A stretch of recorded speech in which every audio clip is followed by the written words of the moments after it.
नमस्कार दोस्तों, हंसन एकेडमी के चैनल पर आप लोगों का बहुत बहुत स्वागत है।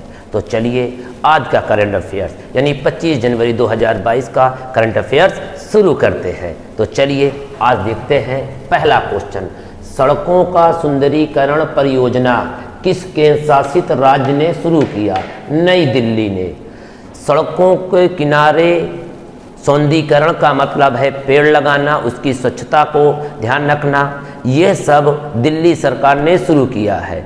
और ये जो दिल्ली सरकार है इस मॉडल को यूरोपीय देशों से लिया है। किस देश से? यूरोपीय कंट्री से लिया है। इस समय हमारे सड़क और परिवहन मंत्री नितिन गडकरी हैं। अच्छा, भारत में सबसे लंबा राष्ट्रीय राजमार्ग, ये बहुत एग्जाम में आता है, भारत का सबसे लंबा राष्ट्रीय राजमार्ग NH44 है। कौन है? NH44 मतलब नेशनल हाईवे, राष्ट्रीय राजमार्ग सबसे लंबा कहाँ से कहाँ तक है? यह जो है श्रीनगर से लेकर कन्याकुमारी तक है, और कन्याकुमारी आपका तमिलनाडु में है। तो भारत का सबसे लंबा नेशनल हाईवे कौन है? NH44। अगर कहे सबसे छोटा कौन है तो कहेंगे NH47A। कौन है? NH47। ये केवल 6 किलोमीटर का है। कई किलोमीटर का? 6 किलोमीटर। और ये एर्नाकुलम से लेकर कोचीन बंदरगाह तक है। एर्नाकुलम, तो आप समझ गए कोचीन यानी केरल की बात हो रही है। तो सबसे छोटा नेशनल हाईवे 47 से, सबसे बड़ा NH44 कहाँ है? कहाँ से? श्रीनगर से कन्याकुमारी। अगला क्वेश्चन, भारत की पहली पैरा बैडमिंटन एकेडमी की स्थापना कहाँ की गई है? लखनऊ में। पैरा का मतलब विकलांगों के लिए, कुछ बच्चे पैरा का मतलब नहीं समझ पाते हैं, तो पैरा का मतलब विकलांगों के लिए। कहाँ स्थापित की गई है? लखनऊ। लखनऊ किसकी राजधानी है? उत्तर प्रदेश की। उत्तर प्रदेश की स्थापना कब हुई है? 24 जनवरी 1950। उत्तर प्रदेश के सीएम कौन है? अजय कुमार विष्ट उर्फ आदित्यनाथ योगी। क्लियर है? उत्तर प्रदेश की पहली महिला राज्यपाल सरोजिनी नायडू, वो उत्तर प्रदेश के साथ साथ पूरे भारत में किसी भी राज्य की पहली राज्यपाल बनने वाली, किसी भी राज्य की पहली महिला राज्यपाल बनने वाली कौन है? सरोजिनी नायडू। बहुत एग्जाम में आता है कि भारत की पहली महिला राज्यपाल कौन बनी थी? सरोजिनी नायडू। किस राज्य में बनी थी? उत्तर प्रदेश में। सरोजिनी नायडू भारतीय राष्ट्रीय कांग्रेस की अध्यक्ष बनने वाली पहली भारतीय भी थी। अगर केवल कहे कि भारतीय राष्ट्रीय कांग्रेस की पहली महिला अध्यक्ष, तो आप बताएंगे एनी बेसेंट। ध्यान रखिए, मैंने कहा केवल महिला तो एनी बेसेंट। अगर मैं लगा दूं भारतीय महिला तो आप बताएंगे सरोजिनी नायडू। दोनों में फर्क समझिए। मैं फिर से रिपीट कर दे रहा हूं, भारतीय राष्ट्रीय कांग्रेस की अध्यक्ष बनने वाली पहली महिला एनी बेसेंट। फिर से सुनिए दूसरा, भारतीय राष्ट्रीय कांग्रेस की पहली भारतीय महिला अध्यक्ष बनने वाली सरोजिनी नायडू। और उत्तर प्रदेश का जो है राष्ट्रीय वृक्ष क्या है आपका? राष्ट्रीय वृक्ष अशोक, पक्षी सारस, पशु बारहसिंघा। ठीक है, चलिए आगे बढ़ते हैं। AT4 क्या है? AT4 एंटी टैंक हथियार है। क्या है? एंटी टैंक हथियार है। ये चर्चा में इसलिए है कि भारत ने अभी स्वीडन से इसे खरीदने के लिए सौदा किया है। किस देश से? स्वीडन से। ठीक है, चलिए आगे बढ़ते हैं।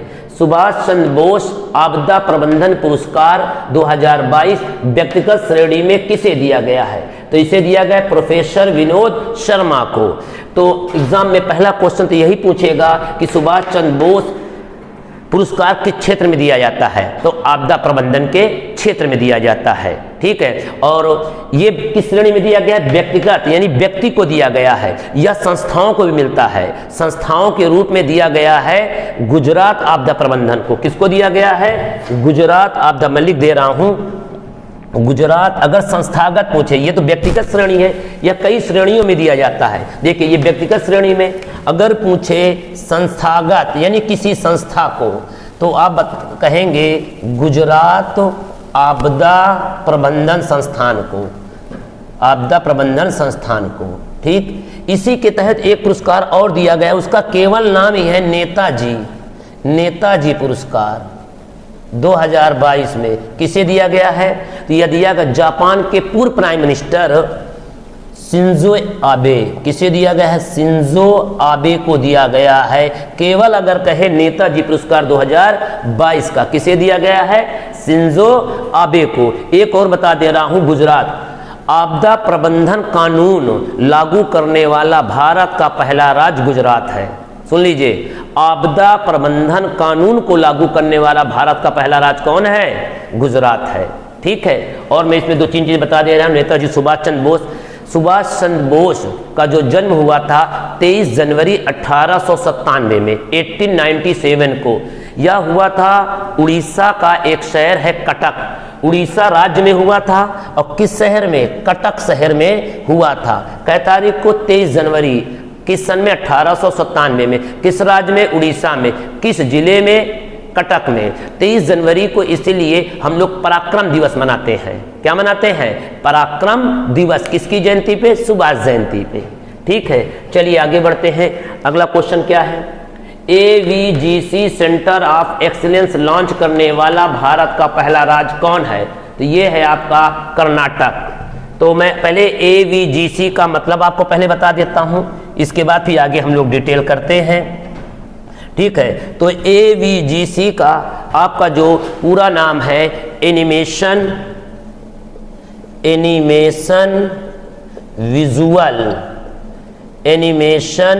क्या है? एनिमेशन विजुअल इफेक्ट्स क्या है? जी है ना, तो आप इसको बताएंगे gaming effects, gaming and comics इसका फुल फॉर्म है। ठीक है, और कहाँ पे था? कर्नाटक में। तो कर्नाटक के इस समय सीएम कौन है? बसवराज मुंबई। और वहाँ के राज्यपाल थावरचंद गहलोत हैं। कौन है? थावरचंद गहलोत। वहाँ पे कर्नाटक में 2 मशहूर जलप्रपात पाए जाते हैं। एक का नाम है जो है जोग जलप्रपात। ठीक, यह किस नदी पे है? सारावती नदी पे। ध्यान रखिएगा। अगर कहे शिव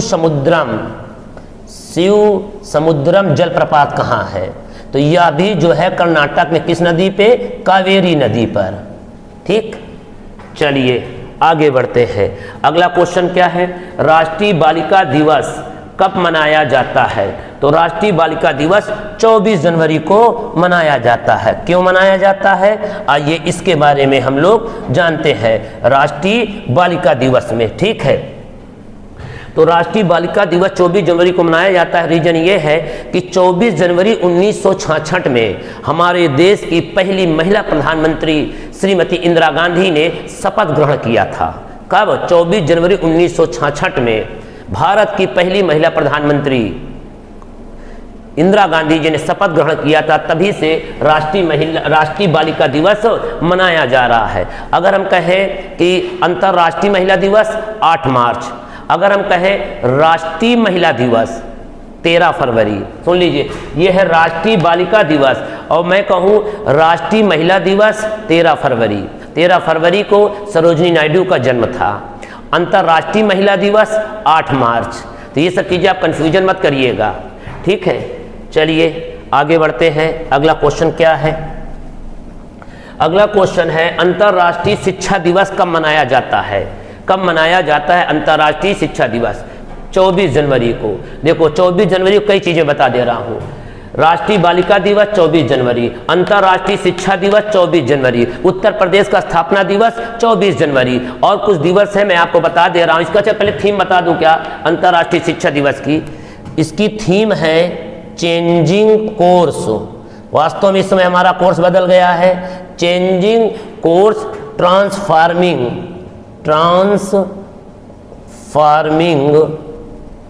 एजुकेशन।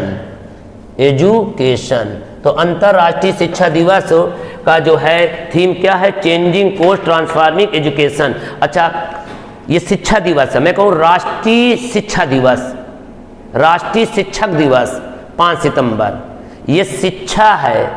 और मैंने क्या बात किया? शिक्षक। राष्ट्रीय शिक्षक दिवस 5 सितंबर। हम कहें अंतर्राष्ट्रीय शिक्षक दिवस 5 अक्टूबर। अंतर्राष्ट्रीय शिक्षक दिवस कब मनाया जाता है? 5 अक्टूबर। अगर कहें राष्ट्रीय शिक्षक दिवस 5 सितंबर। चलिए आगे बढ़ते हैं। भारत के सबसे लंबे व्यक्ति का क्या नाम है? धर्मेंद्र प्रताप सिंह जो है भारत के सबसे लंबे व्यक्ति हैं। इनकी लंबाई 8 फुट 1 इंच है। क्या है? 8 फुट 1 इंच है। चलिए आगे बढ़ते हैं। अगला क्या है?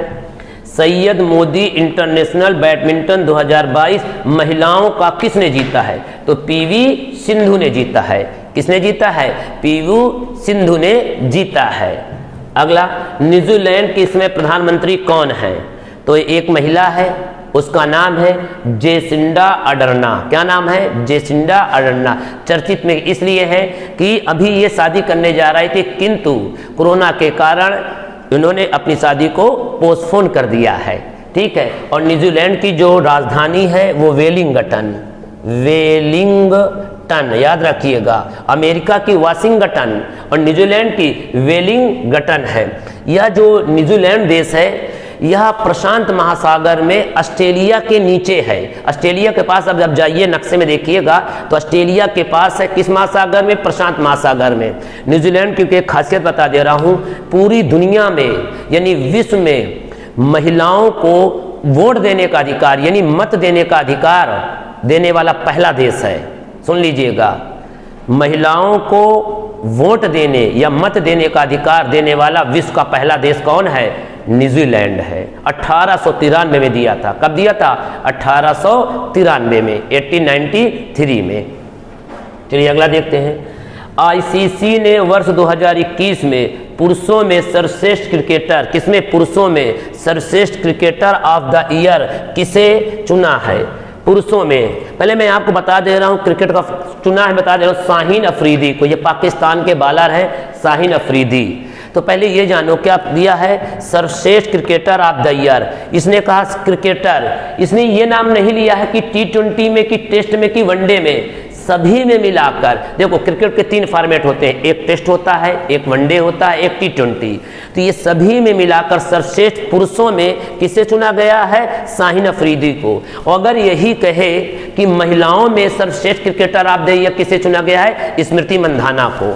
ठीक है, तीनों फॉर्मेट में मिला के अगर तो महिलाओं में सर्वश्रेष्ठ cricketer of the year Smriti Mandhana, सर्वश्रेष्ठ क्रिकेटर ऑफ द ईयर पुरुषों में आदमियों में शाहीन अफरीदी। अब मैं आपको वनडे T20 का अलग बताता हूं। जैसे हम कहें कि T20 में सर्वश्रेष्ठ किसे चुना गया है? पुरुषों में T20 में। तो पुरुषों में सर्वश्रेष्ठ क्रिकेटर चुना गया है मोहम्मद रिजवान को। किसे चुना गया है? मोहम्मद रिजवान। ये भी पाकिस्तान के विकेट कीपर है। अगर कहें महिलाओं में T20 में सर्वश्रेष्ठ क्रिकेटर किसे चुना गया है महिलाओं में? तो टैमी